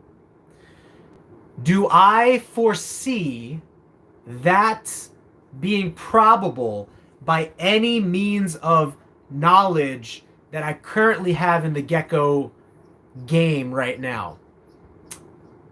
No. But I am not the final, say so on the topic. People thought we wouldn't make it to the moon, and we did. People thought we wouldn't make it to Mars, and we're doing it. So, I mean, just look around you at everything that, we've accomplished in this world. Infrastructure, buildings, just the brain power of some people. I was on TikTok the other day. I saw a kid. It was a kid. It was like a 14-year-old kid. He's solving a Rubik's Cube in his right hand. He's juggling two balls. He's juggling two balls. He's juggling two balls in his left hand. And he's reciting 500 decimals of pi. So he's solving a Rubik's Cube, juggling, and reciting 500 lines of pi all at the same time. I'm like, what in the cousin tarnation is going on here? So Joshua, we do have we work with Afghanicus, we work with Fasciolatus, and we work with Turkmenicus. The only geckos of those wild species that I'm going to have for sale this year is probably Turkmenicus. So if you have a desire for Turkmenicus, let me know. And I'm actually looking for a Turkmenicus right now in my collection for somebody else. So as I'm looking in my collection, I can also look for you. If you have a desire, just send me an email at GeekyGeckoCreations@gmail.com, or send me a private message on Facebook or Instagram or something, and I can look for you as well. But in the future, we'll have Afghanicuses available. We'll have Fasciolatuses available. This year, I tried to breed like 5 Afghanicuses to the Black Knights, and I haven't had any success yet. Maybe. There's one female that's gravid right now. I don't know if she's going to lay good eggs, but so far all of those eggs have been infertile. But the Afghanicus is a really dark animal. Like the black on it is really, really dark and bold. So mixing that with the Black Knight, I think, is the next logical step. I just haven't got any fertile babies from that pairing yet. But I would like to, this is my spiel. I always say this. Anyone who's in here knows that I say this a lot. I think wild types are so crucial to the hobby moving forward for 2 reasons. Number one, it introduces fresh blood into the leopard gecko lineage, because the Macularis bloodline is the same bloodline that we've been working with for 30 years in captivity. The Afghanicus bloodline is separate than the Macularis bloodline. The Turkmenicus is separate. The Fasciolatus is separate. So because those bloodlines are separate than the Macularis bloodline, that logically makes me think that it gives more room for genetic cleanliness and variety to carry on into the future of breeding leopard geckos, number one. Number two, some of those wild type species, like the wild type, the subspecies, and the other species, they have unique characteristic looks to them. Like the Afghanicus is really dark black and yellow. So it's dark black and saturated yellow. The Fasciolatus is really lavender and white. And then the Turkmenicus is a little bit of both. It's kind of lavender and white, but also yellow at the same time, and dark at the same time. Not dark, but I mean it's yellow. It's yellow and lavender, and it has bigger patterning on it than the Fasciolatus, which tends to be more lavender and white and very sprinkled, very light pattern, versus the Afghanicus, which is heavy pattern, heavy color, heavy contrast. And so there's three unique and special color patterns to work into the Macularis, bloodline. So our mealworm dishes we get from rainbowmealworm.net. That's also the place that we get all of our mealworms from. You can order mealworms in the thousands for so cheap. And then you just store them like this. You just store them in a container in your refrigerator, and they'll stay alive for 3 months. They don't need anything. Can females ovulate at any time of year? Yes. Reason is, found 2 eggs in cool hide, not with any males. Looked at female, looks like maybe she's ovulating. Yes, females can ovulate as young as 5 or 6 months old. So keep that in mind. Females can ovulate as young as 5 or 6 months old. And then, at the same time, females can also ovulate any time of year. They tend to ovulate December through April. They tend to start ovulation December through April. But some females have been known to start ovulation any time of year. So, Supreme Gecko! I like being the Frankster. What's going on, Wally? I miss you too, man. I actually had a Crested Gecko question I was going to ask you, and I forgot what it was. I don't know what it was, but I will probably remember and get back to you on it. But Supreme Gecko, for anyone who's in here right now that really likes Crested Geckos, he's just an OG in the game. He's been around for a long time, so he's got a lot of really good knowledge. He specializes in Crested Geckos #1 and rare geckos #2, and then like isopods #3. I would say, Wally, let me know if that's like a good summary of kind of what people could think about for your following. But Supreme Gecko is on Instagram, YouTube, Facebook as well. He's been around for a while, so he knows a lot of people that have been around for a while. He's dabbled in a lot of different stuff. But right now, from what I see, he's heavily focused on crested geckos, rare geckos that not a lot of people keep, and then isopods. He's really into isopods too. So, oh, Junior, yeah, we'll get you a Cresty, Junior. I do have some really good deals on some crested geckos right now. I'm just kind of testing out the waters for a little bit of sales diversity, how well I can promote and sell the crested geckos. So I've listed them at a really steal of a price, so to speak. If you go on our website is updated now with the crested geckos, and you can kind of pick one of your variations that you like. There's like 4 different types of variations that we're in stock of right now. They're all good prices and discounts on multiple geckos. Anytime you get like 2, 3, 4 animals from me, I always reduce the price a decent amount. So, Supreme Gecko Fantasy Baseball, that's right. Fun fact about Supreme Gecko, before he got into the reptile hobby, he was huge into the card collecting hobby, specifically baseball cards, I believe. Correct me if I'm wrong, but I am saving money to get some geckos. Yeah, please do. Come let me know when you have the money. And if you do want to put a deposit on any gecko, um, if I'm just holding the gecko for up to 2 weeks, I'll do a $50 deposit to hold any gecko for 2 weeks. If I'm holding the gecko for a month or possibly longer, if I agree to holding it for longer, then it's going to be half the price of the gecko. So if the gecko's $150, it would cost you $75 deposit for me to hold that gecko, feed it, clean it, take care of it, everything for a month, and to check back in with you to secure payment and get the gecko sent to you. So another question is, female is a normal het rainwater albino. I have a Murphy's patternless Tremper albino giant, and her dad, who is a normal het. Do you know where you can a normal het? So sorry, Brenda. What was the question? If you can, which one of those males to breed to her, or which one of those geckos to breed to her? You could actually. There's a Facebook group for.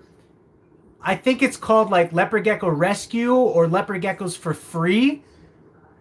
So you'll have to search Facebook to see if there's any groups like that. But you could join Facebook groups. You could look on Craigslist. I would look on Facebook groups of reptile Facebook groups in your area and see if, see it. You just put an ad up. Just be like looking for any leopard geckos, whatever. Same with Craigslist. You could look for leopard geckos on Craigslist and Facebook groups in your area. That way you could like drive and pick up the gecko. That's really the only two places I think that you could rescue a gecko. You could also go to PetSmart or Petco, and they have really cheap geckos there for like $25-$30 sometimes. But yeah, Junior, I would love to get some Cresties in your hands, brother. The Cresties that we have right now are actually really nice. They're super high-end crested geckos that I'm pricing at more of a like low to mid price range. Again, because I'm primarily known for leopard geckos, so I'm trying to grow my market and my advertising. But to do that, I have to sacrifice price sometimes because I'm not really that well known. So what's going to make me attractable to people in the beginning is a lot of times is going to be, offering them a better deal that they could find elsewhere. And that's just sort of my business strategy right now, so that I'm not holding on to animals too long. I can establish good relationships with people and also offer some really good animals at some really good prices for people. So thank you, Wally. I appreciate that. Wally giving me the credit, the shout out back. Yeah, we'll have to do another live stream soon, Wally. If you haven't seen any of mine and Wally's live streams, our last live stream was leopard gecko versus crested gecko. Which one is better? I know, right? That's what a topic, right? But we tackled that topic. We talked about all the different categories involved: price, handleability, a coolness factor, superpowers. What if the geckos had superpowers? Which gecko would be cooler? So it's always pretty cool talking with Wally and getting on his stream. So. But can you house? I'm sure you can't, but can house a and Leos be kept in the same enclosure? So, the way that we house our babies, as soon as the babies are born, right? Babies are born in twos. As soon as the babies are born, we put them together for about 3, maybe 4 months max. By the time they're juveniles, then they get separated into their own individual cages. And then as adults, we keep every adult separate in our collection. So every male will have his own cage. Like you can see behind me here. Every adult has their own cage. But some breeders will set up bigger tubs with multiple geckos in that tub. So I set up one gecko in one medium-sized tub. Some breeders will set up 4 geckos in a large-sized tub. Now, what can happen with large colonies of geckos is that there can be fighting between the females, there can be fighting between the male and the females, and there most probably would be fighting between a male and another male. So the worst thing you could do is house two adult males together. The second worst thing you could do is house a male with a group of females. And then the third worst thing you could do is house a group of females together. And when I use the word worst, I'm not saying that you can't do it, because there are people that do that. I'm just saying, as far as the scale of risk. Okay, let's look at it. Let's look at it like this. The scale of risk. Housing a male with another male as adults on a scale of 1 to 10, let's probably put that at like an 8 or a 9 as far as risky practices, because the geckos will probably tear each other up. As far as putting one male with like 4 females, okay, the scale of risk, as long as the tub is big enough, the scale of risk is probably somewhere between 5 to let's say the scale of risk is somewhere between 5 to 7. You have to keep an eye on the geckos. Make sure one female is not getting bred too much, and make sure the male is not outbreeding himself and getting too skinny and wasting too much energy. So that's what I mean by risk. Males can always attack females. Females can always attack each other. That can always happen. It's just a matter of risk, right? So 5 to 7 risk as far as housing a group of one male with a few females together, and then just a small group of females together, like 3 or 4 females, you're probably looking somewhere in the 3 to 5 number risk range. Now you might say, why is there always a risk, Frank? Because every animal is different, and every animal goes through hormonal influences during breeding season, brumation, all that kind of stuff, just normal life. Every animal is different. You know, you might have 2 males that could live together perfectly fine, but then another 2 males rip each other's heads off, you know? And it could be the same with females.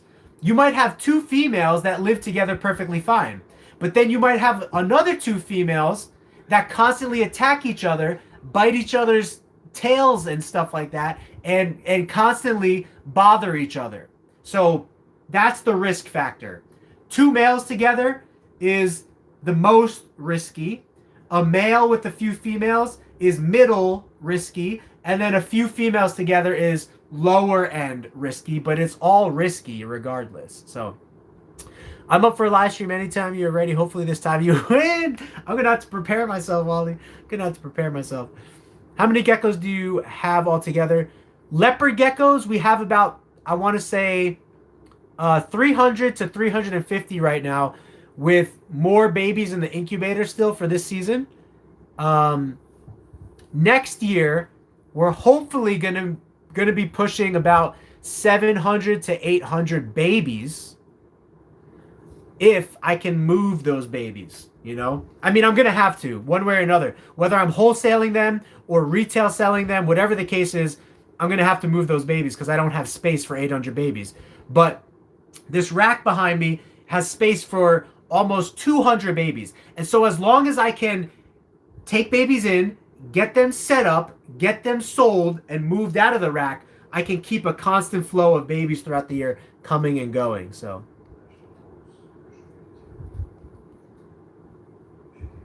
yeah, for sure. Supreme Gecko, he probably, Wally probably has some other links to mealworm dishes and those kinds of things. There's a few other companies out there. As a breeder, it's most efficient for me to use rainbowmealworms.net. But if you're a keeper, if you only have one animal, Geckopia is a great guy. And then I don't remember the guy's name. I'm gonna have him on a live stream soon. He has a line of leopard gecko products out right now. Human hides and disposable food bowls and stuff like that. It's really, really good. I'm going to feature him on a live stream soon. I just forget the name of his company. But please, Wally, if you got any input for anybody to, bowls and all that kind of stuff, by all means, go ahead and drop the links. A good size hide for an adult is a 5-cup Tupperware container. So our babies, they get set up in 3-cup containers that we buy from the dollar store. At the dollar store, they also have 5-cup containers, which is similar to this size. And I would recommend 5-cup humid hides for adults, 3-cup humid hides for babies. Leopard gecko colors change because they go through changes from baby into adult. They're yellows. For example, a tangerine leopard gecko is often born yellow, but will develop orange color in time. So that yellow will actually turn orange. A lot of times, black colors on leopard geckos wind up turning purple as the gecko grows. And then in some cases, the purple winds up turning green later on in life. So we have examples of that where I have leopard geckos in my collection. Because we have a heavy green influence in our leopard geckos, the blacks as babies will turn purple, and then the purple will turn green as they're adults. And that's the natural progression of it. So, what's up, Crescent?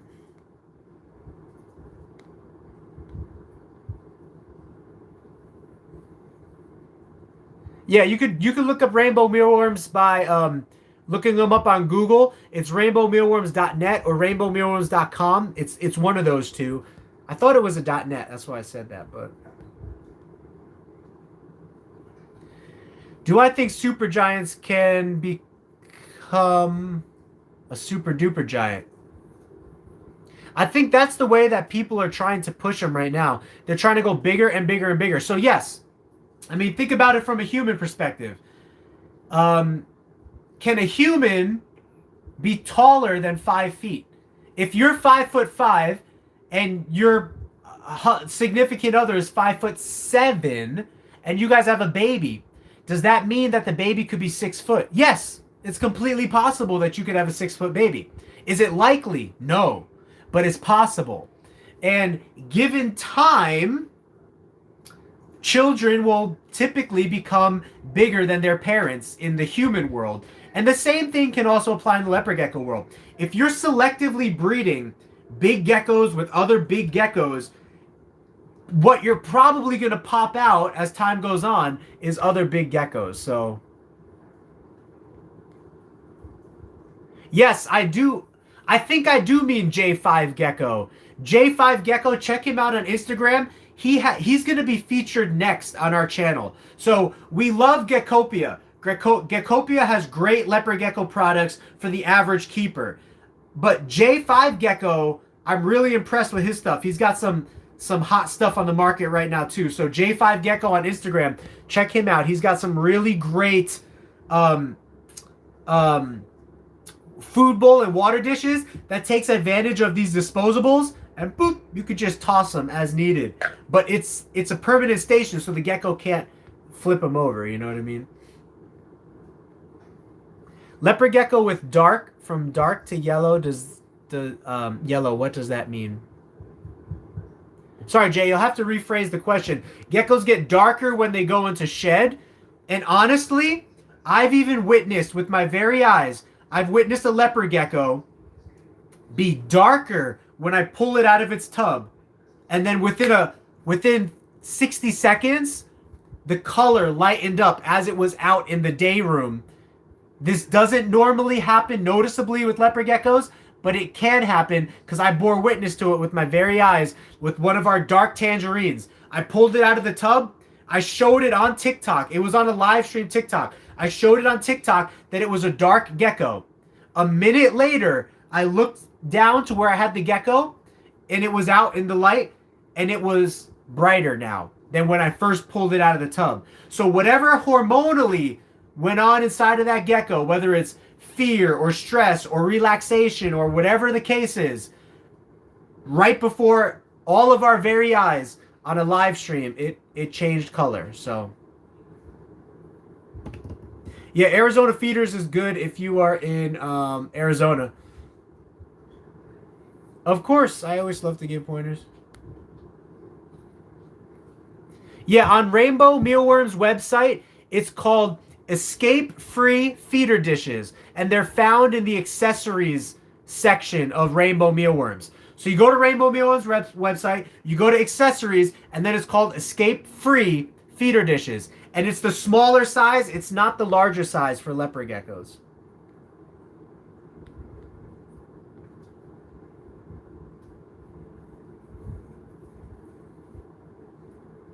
Okay, so Wally's experienced leopard geckos having color change or darker at lower temperatures. So there's another observation from an OG in the game. Now I know in my room here, this and that could be the case, but in my room here, I keep this room at 88 to 90 degrees at all times, ambient temperature. So when I pulled the gecko out, it's possible that maybe it was a little warmer in its tub where the air is confined, and then it hits out here and the fan's blowing, and I have the door open for the live stream possibly, so it could be a couple degrees cooler. But in general, even when I have the door open, it's still 85 degrees in here when I have the door open. And then when I close the door and I have the heater on, it's always 90 degrees in here, so.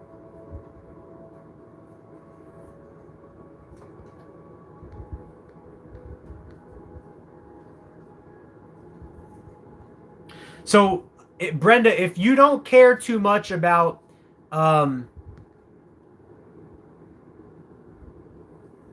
the dad is supposed to be a normal, but I forget what the other. Oh, you have a Murphy patternless. So here's the thing with Murphy patternless. If your rainwater, okay, let's start from the beginning. You have a rainwater female. Rainwater albino is one of 3 different types of albino. The albino strains don't mix. So if you breed a Tremper to the rainwater, you're going to get babies that are het for Tremper and het for rainwater, but you won't be able to tell which babies are which. So that's perfectly fine. Like, I think everyone knows my stance. I don't care about mixing the strains, but if you sell those animals, just label it appropriately. So if someone buys it from you, just say, hey, this is either het rainwater or het Tremper because here's what the parents were. Like, I'm okay with that. That doesn't violate a moral or ethical code for me, but not everybody agrees with that. You know what I mean? Some people think that you should not mix the two together, and it will severely discourage buyers if they know that the two are mixed. But to get around that, what breeders do is they label the baby as pet only. And then when it's labeled as pet only, it just sort of smooths over the buyer's conscience. Like, okay, this guy's not trying to pull one over on me. But what I do is I label it pet only, but I also tell you the genetics. I say, okay, the dad was this, the mom was this, so the babies could be any of this. Just so that if you're trying to work a project, some people like a mystery box, right? Like, I like a little bit of a mystery. I like not knowing sometimes what could potentially be in my gecko and discovering that later on down the line. Like, I don't have a problem with that. But some people want 100% purity, and they don't want anything inside of their gecko genetics that is not planned to be there. So you'll want to, if you're selling the geckos, you'll want to kind of be careful how you market them. You'll want to market them as pet only, and then when people follow up with you, then you can tell them the genetics of the parents. So that's obstacle number 1. And then obstacle number 2 is, do you want a Murphy's patternless, which is also a recessive gene, bred to it, or do you want a normal bred to it? So if it was me, I think you said the Murphy's patternless was tangerine.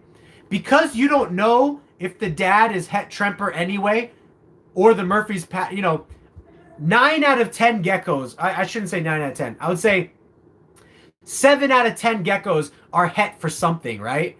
They're het for eclipse. They're het for Tremper albino. They're het for blah, blah, blah. They're het for blah, blah, blah. There's a ton of hets floating around in the leopard gecko world. So there's a really good chance that if your male is a normal, but you think it's het for something, there's a really good chance that it's het for Tremper albino. Tremper albino is one of the top hets in the market. So if the dad is het for Tremper albino anyway, and the Murphy's patternless already is Tremper albino, and you're already mixing those albinos, I would choose the Murphy's patternless just so that you could incubate all the babies for female. This is what I would do. Incubate all the babies for female and breed every single one of those babies back to the dad the next season so that you can distinguish which babies are het for Murphy's patternless and which babies are, well, they're all going to be het for Tremper, but you're going to get some babies that are going to be Murphy's patternless and Tremper albino. You'll get some babies that are just Murphy's patternless. You'll get some cool combos. I'm a combos guy. I really like combos. Murphy's patternless is cool, so I would choose the Murphys.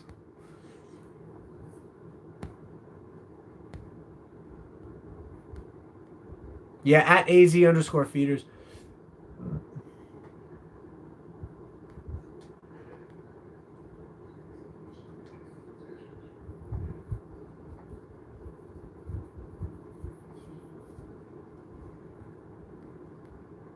Yeah, so if your leopard gecko is experiencing some darkness, then from what Wally's comment here is saying is what you might want to be aware of is a possible temperature problem. So check your temperature gauges. Make sure that the temperature hotspot and everything that the gecko has is appropriate. Another way you'll know if your leopard gecko's hotspot is too cold is that the leopard gecko will be throwing up, because leopard geckos, I mean, I've seen leopard geckos digest as low as like 86 degrees, right? But if it starts dropping in the low 80s to the high 70s or even below that, leopard geckos are going to start throwing up within a few hours whatever they just ate. So why is it bad to breed a gecko with two eye morphs? Oh, like Eclipse and NDBE? Because here's why it's bad is it's perceptionally bad for the people that believe that it shouldn't happen. Again, I'm not on the side that you shouldn't do it. I actually do have Eclipse geckos in my collection that I'm going to be breeding to a possible NDBE. And maybe, I haven't fully decided on this. I might try to prove him out whether he is NDBE first or not. But here's why people discourage breeding geckos that have similar or that have eye trait issues, is because they think that you won't be able to tell the difference between an NDBE gecko and an Eclipse gecko. But the reality of it is, and I'm not the most experienced with this, but the reality of things is some traits look different than other traits. NDBE is very different looking physically than Eclipse. NDBE is darker, more saturated, is darker and more saturated of a body color, in addition to the eyes being all shaded in. Eclipse, on the other hand, is a lighter body color, a less saturated body color, in addition to the eye trait. So to me, plus I've never seen an NDBE that has snake eyes. Most of the NDBEs that I see are fully colored in eyes, and I would have to, I haven't bred NDBE a lot or done like, I've done a decent amount of research on them, but again, this is like the beginning stages of me possibly working with them. So you'll definitely want to do a little bit more research. But to my recollection, NDBE has solid black eyes and dark body color, whereas Eclipse has solid black eyes, half black eyes, partial black eyes, and a light body color. So it's two different looking traits that are going on. Plus, NDBE sometimes has like eye kind of deformation kind of looks to it. Whereas with the Eclipse, they tend not to have that with the Eclipse. So again, there's multiple markers to tell. But the people who don't like mixing albinos and don't like mixing anything that's similar, they're really going to discourage you, and they will use words so strong as "you should not." Like that's a very strong phrase. You should not. Well, what if I don't care about the selling my geckos, or I don't care about knowing what genetics are in my geckos? Then the "you should not" phrase does not apply to the person who does not care about that kind of stuff. So again, the only reason you should not is by people who perceive that it should not happen for the reasons that I mentioned, for similarity potential issues. But again, I support the breeding of any animal in a healthy and, fashion. So yes, a baby can technically, as far as we know, it can carry rainwater, tremper, and bell all at the same time. But you won't know which albino is visually displaying because all the strains of albinos look close enough, or there's enough variance where you're not able to say with 100% of surety based on visual that this animal is what is what it is. So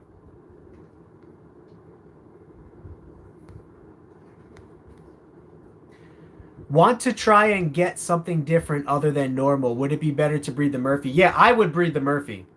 That's what I would do. I would breed the Murphy because then you have a whole bunch of genetic traits that you could put into the babies and a lot of projects you could work. So Joshua, if you can real quick, we're running low on time here. I'm going to have to leave here shortly. I have a video of what ovulation looks like in a female versus what gravidness looks like in a female, like actual eggs, versus what a non-pregnant female looks like.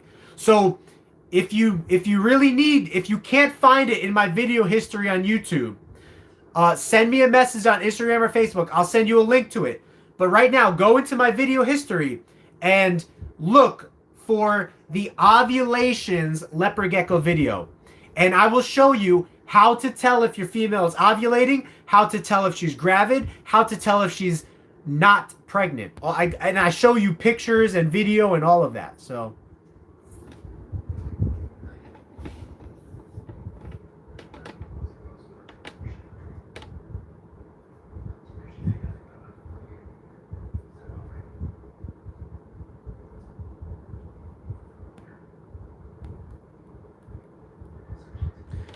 thank you for your feedback, Wally. I appreciate that.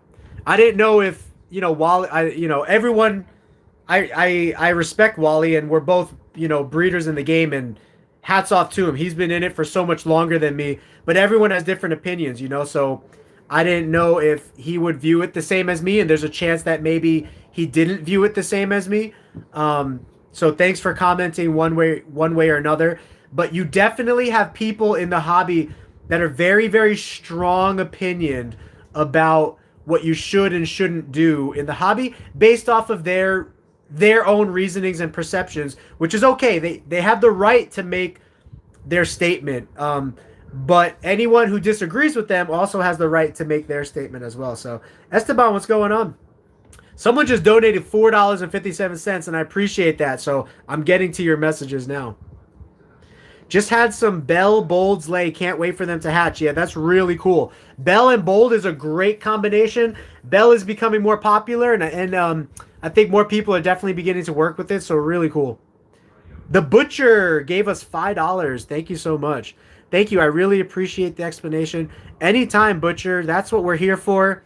Again, if you want to try to catch me on some random nightly lives, go join our TikTok audience, because On YouTube, I do a YouTube live every Monday night at 7 p.m. Pacific Standard Time. But on TikTok, sometimes I'm cleaning cages at 2 o'clock in the morning, and I'll jump onto a TikTok just to show cleaning animals and stuff.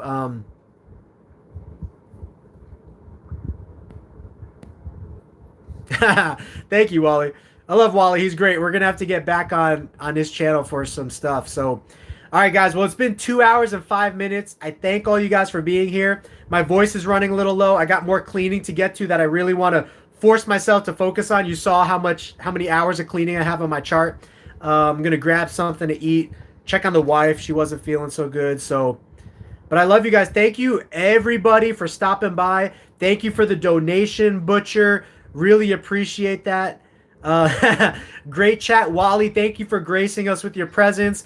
Again, if you're into crested geckos, unique geckos, or isopods, Wally is your man. He's got a great following. He's been around for a long time, and he's got a lot of great non-judgmental input. He'll tell you the truth no matter what, but he's a really judgment-free person, and he's a great-hearted person, so we love to support him around here. Thank you, Wally. I'll let her know you said so. So I appreciate you guys. I love you guys once again. Look for our live video next Monday night here on YouTube. But also feel free to join our TikTok audience and see if I go live at 2 o'clock in the morning tonight or any other night. So I love you guys. Thank you. And I will see you in the next video. Peace.